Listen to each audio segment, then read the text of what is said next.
Deja am postat un text scris pe problema asta, doar că mi s-a părut oportunitate bună de a dezvolta mai pe larg subiectul printr-un video, pentru tocmai datorită funcției și datorită popularității și importanței de care această papalitate o are în lumea creștină și nu numai, chiar în lumea întreagă. Catolicismul cuprinde aproximativ 1,4 miliarde de oameni. Mult. Foarte mulți oameni, tocmai de aceea mi se pare o chestiune importantă. Încă o dată, ziua de sâmbătă, funeralele papei, am urmărit în mare parte, nu în totalitate, dar în mare parte, procesiunea și din punct de vedere al organizării, din punct de vedere al frumuseții, au atins un anumit nivel, au atins un nivel ridicat și chiar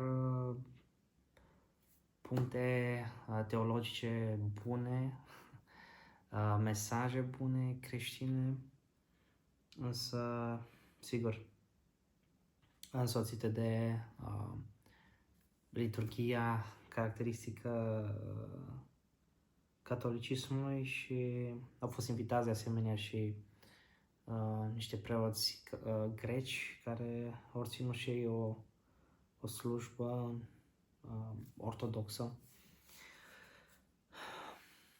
Ce aș vrea să punctez în video ăsta e, așa cum am scris și în titlu, în ce s-a încrezut Papa, sau în cine s-a încrezut Papa până la urmă, Papa Francisc I.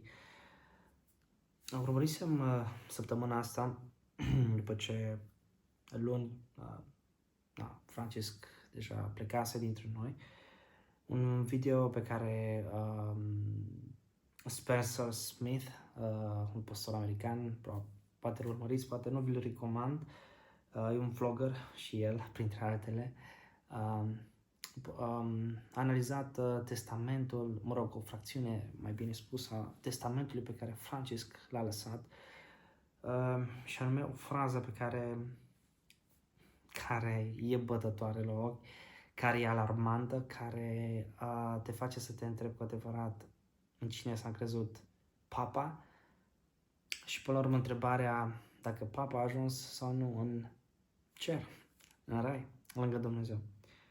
O să postez și un screenshot cu declarația pe care Papa a lăsat-o în testamentul lui și tradusă vine așa: întotdeauna m-am încredințat pe mine sau m-am încredințat sufletul mamei Domnului nostru, binecuvântata Fecioara Maria. Întotdeauna m-am încredințat pe mine mamei Domnului nostru. E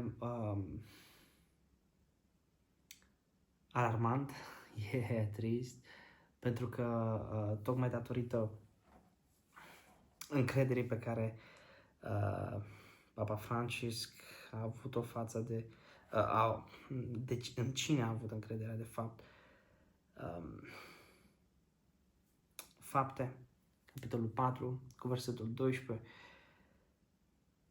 spune foarte clar: în nimeni altul nu există mântuirea și nu există un alt nume sub cer prin care cineva să poată fi salvat decât prin Iisus Hristos. Cine nu-și pune încrederea în Iisus Hristos deplină, totală, doar în El, singulară, solus Christus, Hristos singurul, n-are parte de mântuire. Iar declarația pe care Papa o face îți dă de gândit. Sigur, l-am ascultat, am văzut declarațiile, vorbește frumos despre Dumnezeu, despre Iisus, despre Mântuitorul, dar în testamentul tău să spui că întotdeauna ți-ai încredințat sufletul sau te-ai încredințat pe tine mamei Domnului Iisus Hristos, trage un semnal de alarmă. Ce vreau să spun cu asta? Până la urmă, este treaba papei în locul unde a ajuns el. Însă, în spatele lui stau 1,4 miliarde de oameni care l-au avut ca exemplu, l-au avut ca mentor, l-au avut ca păstor, l-au avut ca învățător, l-au avut ca episcop, ca privighetor și acesta a putut să le traseze o direcție, a putut să le modeleze credința și să le influențeze aceasta. Nimeni altul sau nu i s-a dat nimănui altuia numele de mântuire, de salvare decât lui Iisus Hristos. Cu tot respectul, cu toată cinstea și o anumită venerare pe care, deși e trasă de păr să spui lucrul ăsta, pe care am putea să o avem față de Maria, mama Domnului, nu putem să declarăm așa ceva. Iar dacă cumva în inima ta ai anumite gânduri asemănătoare, nu se poate avea mântuire decât prin Iisus Hristos. Din declarațiile multora, Papa a fost un om bun. A căutat, sigur, a fost însoțit de multe controverse și chiar care au dăunat bisericii.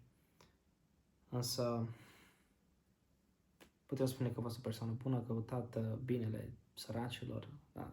A fost unul dintre acei oameni care a căutat cu adevărat să ajute, să ridice. Să nu este de ajuns. Nu este de ajuns. Există un singur nume în care, sub care putem să fim salvați, mântuiți. Acela este Iisus.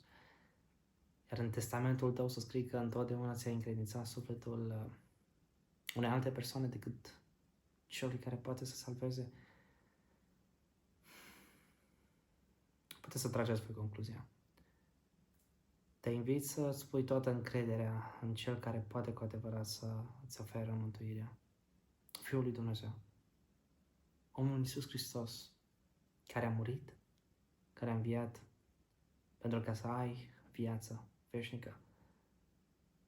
Mi-aș dori și îmi doresc ca în testamentul tău, fie că o să fie unul scris, fie că o să fie unul metaforic, să poți să spui, mi-am încredințat întotdeauna sufletul lui Iisus Hristos, Mântuitorul meu, și nimănui altcui.